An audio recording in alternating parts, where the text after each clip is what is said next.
This is Gros, an island located about 50 kilometers east of Quebec City in the middle of St. Lawrence, Canada. In French, it means Big Island, but it is only about 2 kilometers wide. This place is relatively primitive, with only a few small buildings, built many years ago when it was still a quarantine station for immigrants to Canada. Gros Island was classified as a National Historic Site in 1974. Today, the island is open to tourists, as well as serving many other unique activities. However, few people know that this small island once contained a dark secret that could destroy the whole world. During the fierce years of World War II, Gros Island reluctantly became a place to research and test extremely dangerous chemical and biological weapons.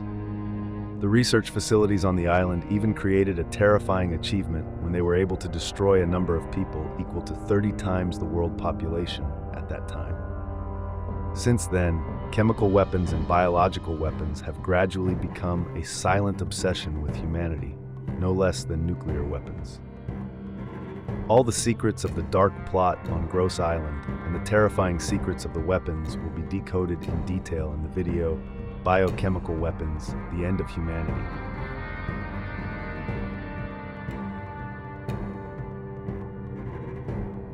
We are very happy that the channel is about to reach the registration milestone, thanks to the love and enthusiastic support of the audience.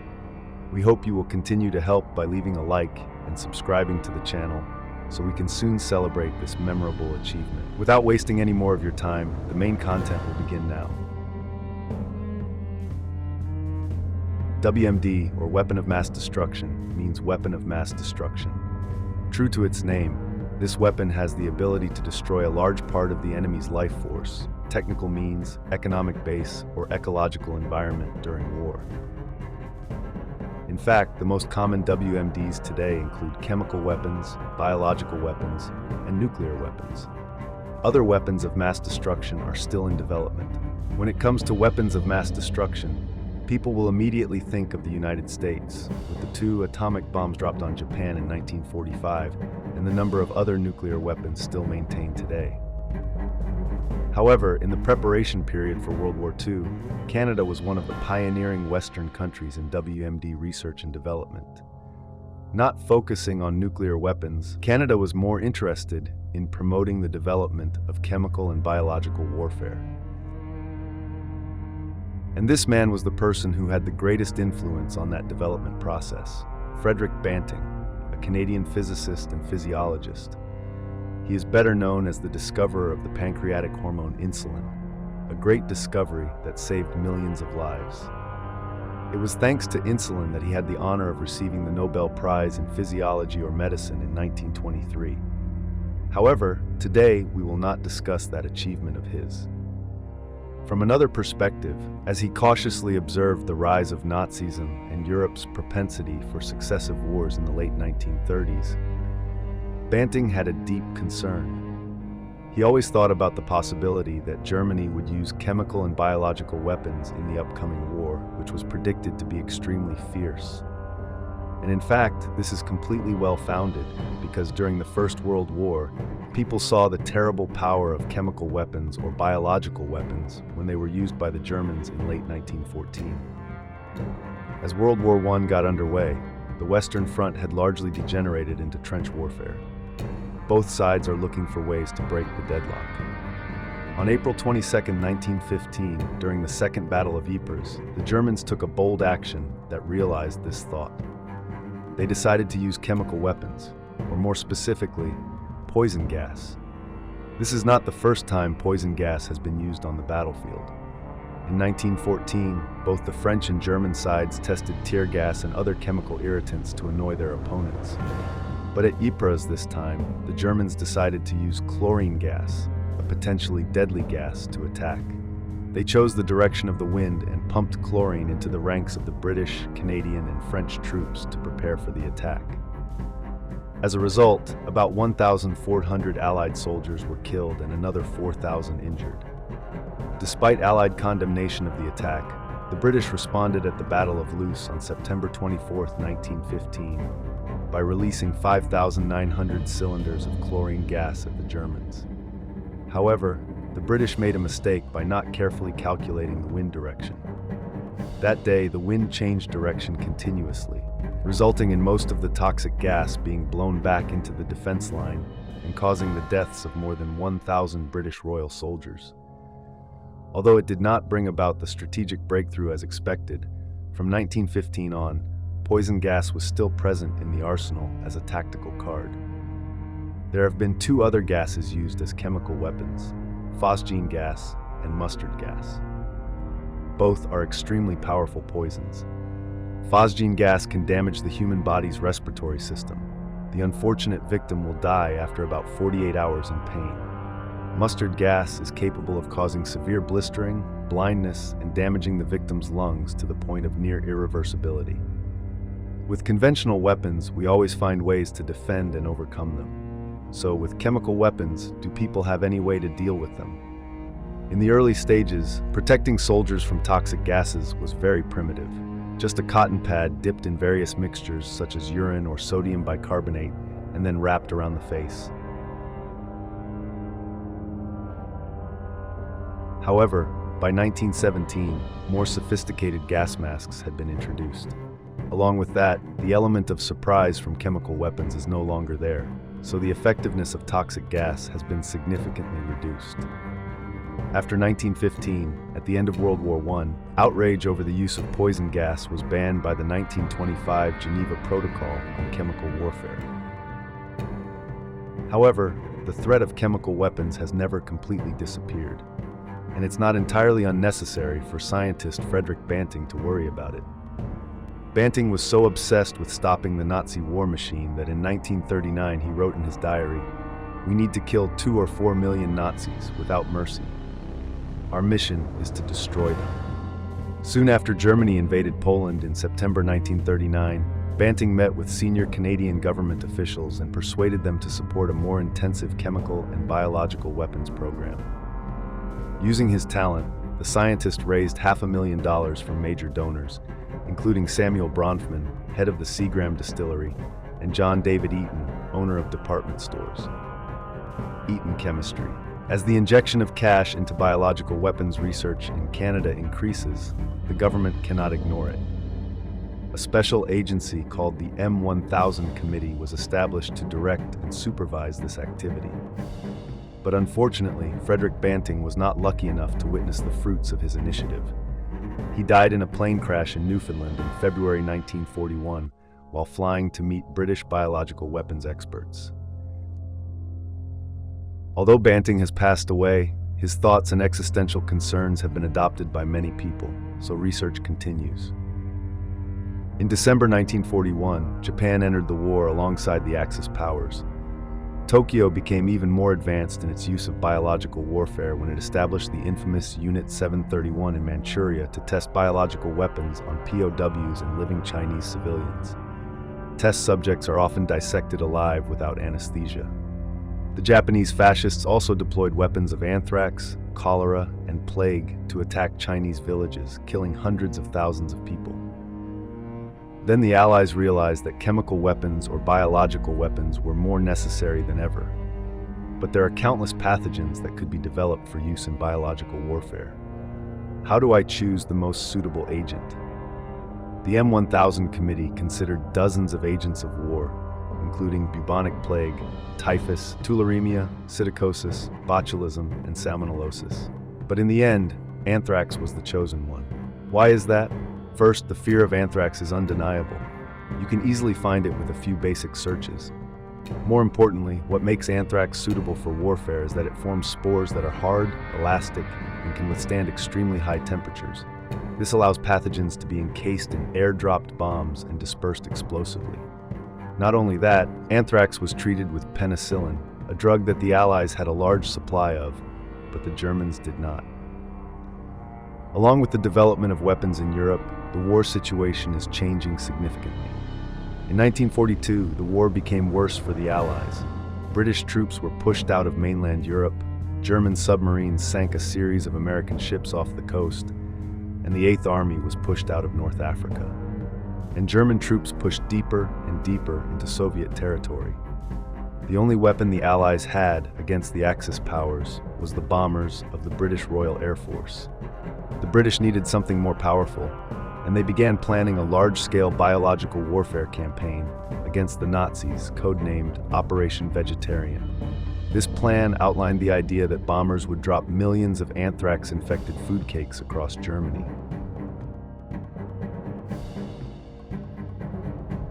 These would be eaten by cattle and other livestock, contaminating their meat and causing widespread disease and famine. This would cause Nazi Germany to collapse within months. To test the new weapon, scientists at the Biological Warfare Center at Porton Down acquired the remote island of Gruinard in the north of Scotland. A flock of sheep was transported to the island as experimental subjects, but an unexpected incident occurred when the anthrax bomb and the anthrax cake mixing equipment exploded. Within 3 days, the entire herd of sheep died. Their bodies were buried under a cliff, and then, unfortunately, a corpse was accidentally washed up on land. This incident caused an outbreak of anthrax, killing more than 100 livestock and pets. Thankfully, scientists at Porton Down were able to contain the outbreak before it spread to humans. Due to the secrecy, it took decades for locals to discover what killed their pets. Gruinard Island is heavily contaminated. After attempts to sterilize the land with fire and formaldehyde failed, they sealed off the island indefinitely. The incident at Gruinard Island taught the British government a lesson. Producing and testing biological or chemical weapons on British soil is too dangerous. They needed an alternative location. In the most dire situation, they looked across the ocean to Canada, a place that was once a colony of the powerful British Empire. After the series of experiments that Porton conducted, Britain ordered all further experiments to be transferred to Suffield, a Canadian military base in Alberta. In May 1942, some 712 Canadian volunteer soldiers marched to the test area. They wore only gas masks and were ordered to stay focused while the plane, at an altitude of more than 300 meters, sprayed mustard gas at them. When the mustard gas completely penetrated the soldiers' clothes, they were taken back to the base to study the effects. Participants were paid $20 for each mustard gas release. Similar experiments were later performed on soldiers in Australia, and India, making Britain the only country other than Japan to test chemical weapons on human subjects during World War II. But then, the research results were not very positive. The chemical weapons researched by the British were not as effective as they thought. But then everything was resolved with the participation of a familiar face, America. In October 1941, U.S. Secretary of War Henry Stimson signed a letter to President Franklin D. Roosevelt calling for the establishment of a biological weapons program. But at that time, it was too late to begin implementing an important weapons program. There are countless things that need to be prepared, especially in terms of infrastructure. America chose a different path: cooperation with Canada. Accordingly, the U.S. will fund Canada's biological weapons development until their development center is operational. With $200,000 in funds, Canadian project directors began looking for a suitable location for a secret biological weapons laboratory. They quickly found a quarantine station on Grosse Isle, a place that had a dark past. This quarantine station was established in 1832, replacing an older quarantine station. In the late 1840s, Canada was flooded with illegal immigrants as a result of the Irish potato famine. If you don't know, the potato famine, also known as the Great Irish Famine, refers to the terrible period of starvation that occurred in Ireland from 1845 to 1848. The cause of this famine was the destruction of potatoes, severe destruction, leading to food shortages. Although nearly 1 million people starved to death and 1 million emigrated from Ireland during the famine, the UK government was unable to help the people through this terrible period. That is also the reason why they came to Canada. They arrived here on ships called coffin ships, rickety and unsafe wooden transatlantic passenger ships. Crowded, unsanitary conditions in ship holds led to frequent community outbreaks of diseases such as typhus and cholera. This huge influx of people quickly overwhelmed the island's limited facilities. The plague broke out and spread to the rest of the city. wasn't until 1854 that improved sanitation and reduced immigration finally ended the epidemic. But what does that have to do with this place? Chosen to do biological weapons experiments, there were many reasons why Gross was chosen. First, it is remote and relatively difficult to reach, ensuring almost absolute secrecy. The nearest population center you can find is the small village of Montmagny, just across the river. Second, the island is completely self-sufficient, not needing any outside access. Here there are power plants, boilers, dormitories, churches, and private hospitals. In 1942, the Gross experiment began operating under the cover name of the Disease Control Station. The island is guarded by a garrison of 100 elite soldiers and divided into two main areas. The western part of the island carries out Project R, researching rinderpest disease. The eastern end is the area of Project N, anthrax research.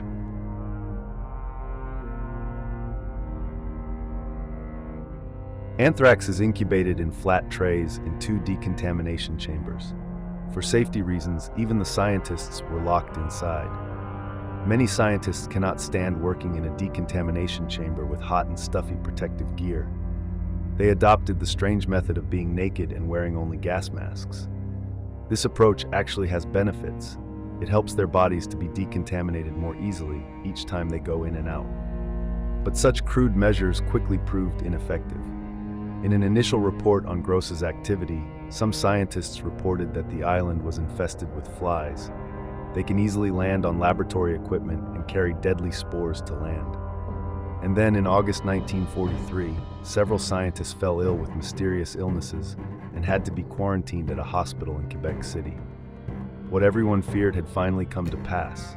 They contracted anthrax. The project fell into crisis.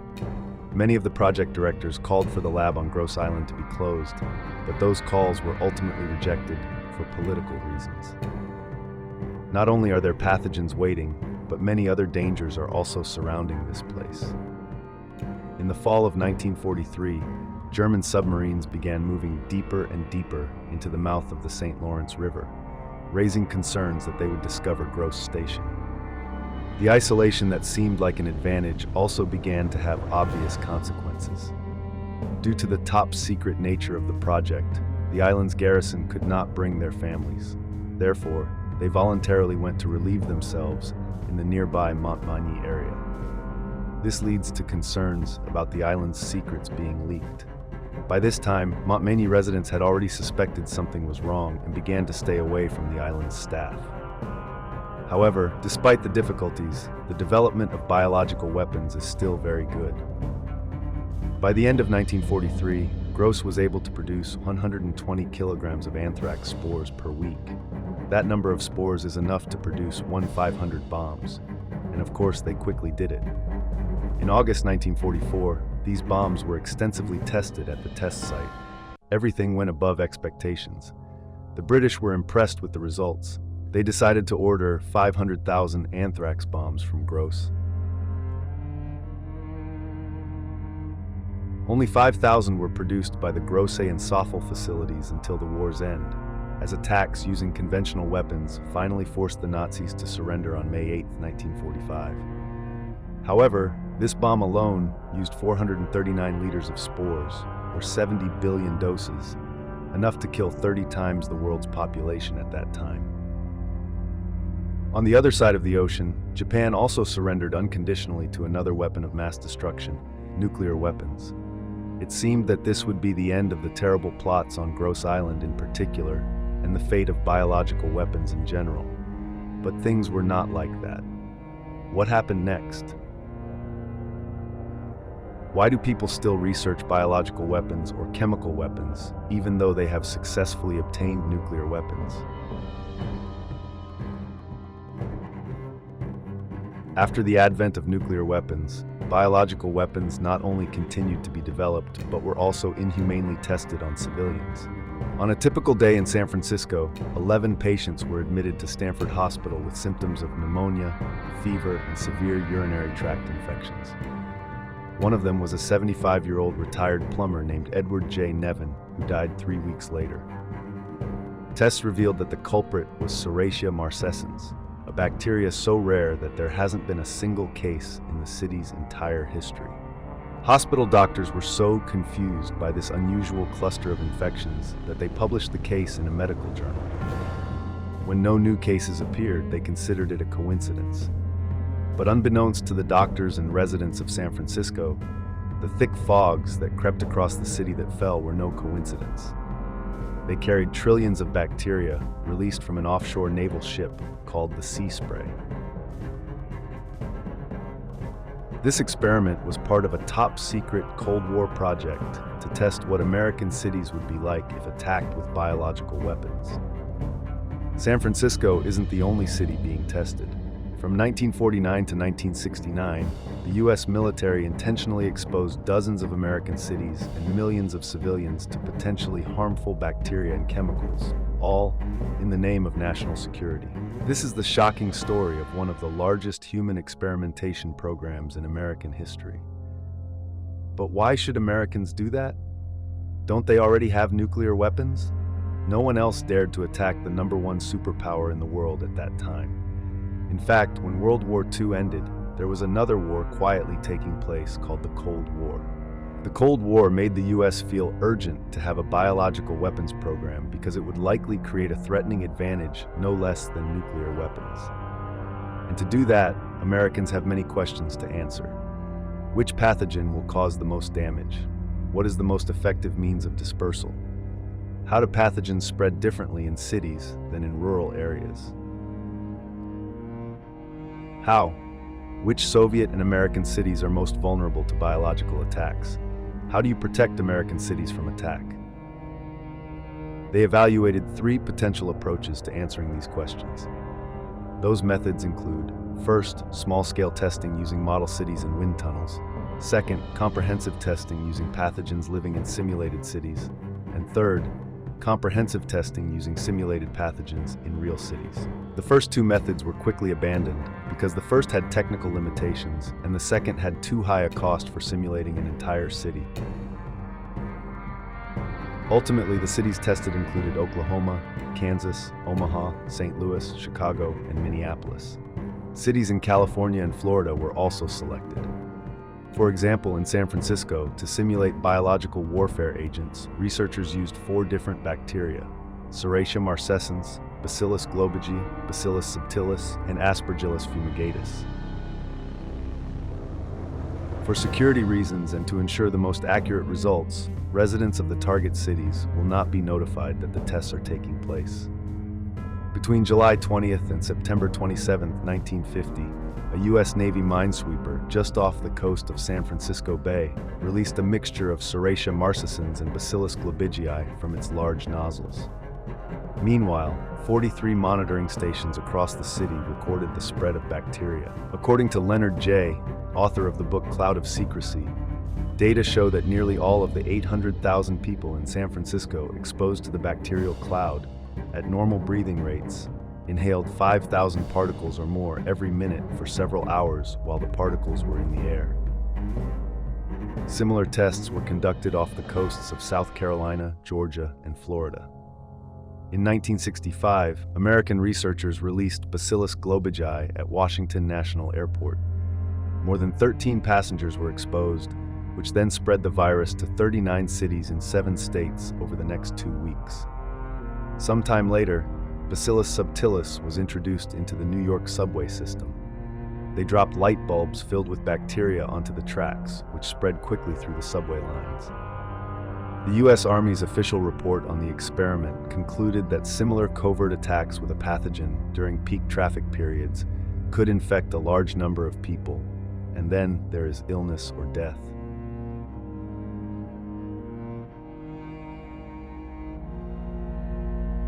However, the largest of the experiments was Operation LAC, which took place from 1957 to 1958. LAC evaluated the feasibility of dropping biological warfare agents from aircraft so that they would cover a large area. Using a Fairchild C-119 flying boxcar cargo plane, LAC released hundreds of tons of zinc-cadmium sulfide over 33 rural and urban areas in the American Midwest and Canada. Ground stations monitored this dispersal process which showed that aerial dispersal was extremely effective as the pigment traveled up to 1,900 kilometers from where it was dropped. From 1949 to 1969, a total of 239 biological warfare experiments were conducted offshore in 66 US and Canadian cities, 80 of which used live bacteria. The program was only stopped following a 1969 directive from President Richard Nixon. The directive called for the destruction of all US stockpiles of biological warfare agents, a process of destruction completed by 1973. Although US government officials thought that all records of war experiments related to human biology would be destroyed along with these weapons, in 1976, Newsweek reporter Drew Peterson discovered secret documents revealing many secret tests. This led the San Francisco Chronicle to discover and report on the sea spray experiments in September 1950. In response to these revelations, in 1977, the federal government established a subcommittee of the Science and Health Research Committee of the U.S. Senate to investigate allegations of unethical experiments in the past. U.S. officials believe that the bacteria used in their live experiments are harmless to humans. But it is now known that, in large enough doses, Serratia marcescens and Bacillus globigii can cause serious infections. It is now suggested that the release of these bacteria in San Francisco permanently altered the region's biota, causing nosocomial heart valve infections and other serious infections in the United States. Injection drug users during the 1960s and 1970s. In 2004, a series of vaccine-induced infections were also linked to Serratia marcescens contamination at the Chiron Corporation plant in Emeryville, California. After learning about the experiments in St. Louis, some researchers have claimed to have examined medical records and discovered a spike in cancer rates.